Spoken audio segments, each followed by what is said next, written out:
Hi, it's Jess Goldynfinch, an intuitive reader, a mystical artist, budding astrology student, former school teacher, and your somewhat dicey oracle.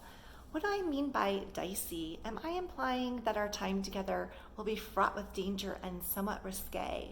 No, not at all, unless you have some concerns about me being so close to an open fire. In all seriousness, what I mean by dicey is that we embrace a sense of unpredictability during our time together. And this episode's spark has come from a slew of recent readings I've been doing when there seems to have been so many yeses showing up. As much as I steer clear of yes-no readings and predictive readings, there has been in several of the past client readings kind of all signs point to yes, green lights going off, do the thing, step forward, go for it, it's looking great, gobble it up. But there's been this expression that is coming back as, well, no, I can't. No, I'm scared. There's just too much fear. And that is such a natural human response. And I know that I am experiencing some of that myself right now as I follow birdsong and respond to some inner knowings and some inner callings. There's also been a lot of walls where I feel like maybe they're being put in front of me to slow my roll, to slow me down. And I'm trying to not interpret those as signs that that all signs are starting to say no. But that it's just this kind of natural feeling that can come over us when we are out of our comfort zone. To use all the cliches, when we're putting ourselves outside of the box, when we're finally pulling the chariot over to the side of the road and getting out and taking off our shoes and saying, I'm going to walk barefoot a little bit and see what happens as we put the bindle over our shoulder and we take the fool's leap, as we walk into the distance, into the unknown with 8 full upright cups behind us. As we finally say yes to the hand that is outstretched, Spirit saying, here, take this cup, take this pentacle, this sword, this wand, take it. The time is ripe. But to take it, to walk forward, it's frankly as frightening as it is exhilarating. And we can say all the things, and we can look at all the cards, and we can talk about all the metaphors, and we can embrace all the archetypes. And yet, we also have to deal with our very core humanness, especially when people around us are maybe not getting why we want that sword, that seed, that wand, that cup, why we want to take it or offer it. I recently had a really enlightening reading, even though I read for myself in terms of some of my astrology and very frequently cards, I still seek out perspective. I still seek out different modes, because even if it's a shared tool, let's say tarot, astrology, oracle, what have you, everyone approaches it differently, right? There's no one way to do it. And so I really appreciate having that outside perspective. And I find a lot of illumination when I can sometimes take off my reading hat as well as my just hat, my justness, my meanness, and just hear what's coming through somebody else's channel for a moment and just kind of open and receive in that way. And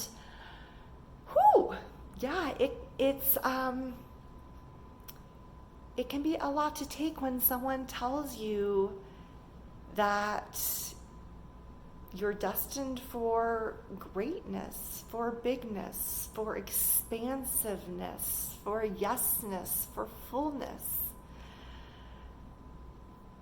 But you're not really quite sure what that means.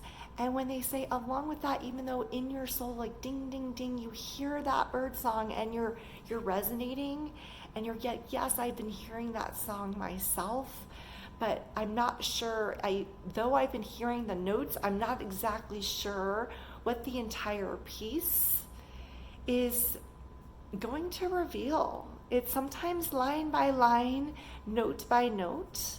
And for somebody like me, I refer to myself oftentimes as the nerdy former public school teacher, and that's very true. For so long, it was always, you needed to have everything be planned down to the very minute. You would sometimes have people in your classroom with a fucking timer set to see if you were going to be executing X, Y, or Z within a certain 3.3 minutes. Or have everything backwards planned so that you know exactly where you're driving to at every exact moment, trying to control everything. We know that, those of us who are working with divine spirit, our higher self, who are trying to tap into not just our humanness, but what our soul is trying to awaken to, knows we can't control everything. So I have these conversations as I'm sitting down with seekers, and we're talking about that, and control and fear and trust keeps coming up over and over again. And right before I press play, because again, trying to embrace unpredictability, I'm not planning out or scripting out where we're going. I just simply shuffled and said, where am I going with this? And of course, a swords card came up. I mean, our friends, the swords, when we're talking fear and anxiety and control, it makes sense that a swords card would present itself as a teaching friend. And here's this one. Now, if you're somebody that has explored lots of different decks, then you'll know that the depiction isn't always exactly the same. But right here in this moment, something that's really striking me with this depiction is how the figure has two hands, and one is almost what seems to be gloved, and the other one completely bare. And something that's coming through for me right now, and I've never read it like this for any other time while investigating this card, but again, here's the bird song, right? Looking at this card, and I'm thinking back to my personal reading where one of my readers recently said, you're going to be starting to really start pursuing your midheaven. And people aren't going to be, many people in your inner circle, in your neighborhood, in your life, aren't going to get you. They're not going to see where you're going. They are likely not going to want to follow you. And not necessarily saying that I'm wanting them to follow me, but they're not going to be interested in following the threads with me. It's very much going to be a solo journey as I start waking up more and more to my full expression. But as I do that, and do it in a way that's maybe unsettling for myself and for people who love me, and as people in my life who are going through a lot of transition right now, as they do something similar, as they leap or think about leaping or are stepping forward more and more into their truth, into their personal agency, or simply just experimenting, people may not want to follow them either. Their people may not get where they're going and may not understand. But I think here with this bare hand, even though folks may look at us and say, where are you going? What's happening? There's parts that I don't recognize anymore when I look at your path. This bare hand is still extended and saying, my essence, my core is still me and is still you. And so may our hearts continue to shine through. May our core inner beings always be recognized, even as we try on, even as we experiment, And it may hurt to be bare and to be vulnerable, to be exposed.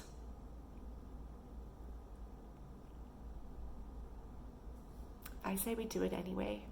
Until next time, tweet tweet.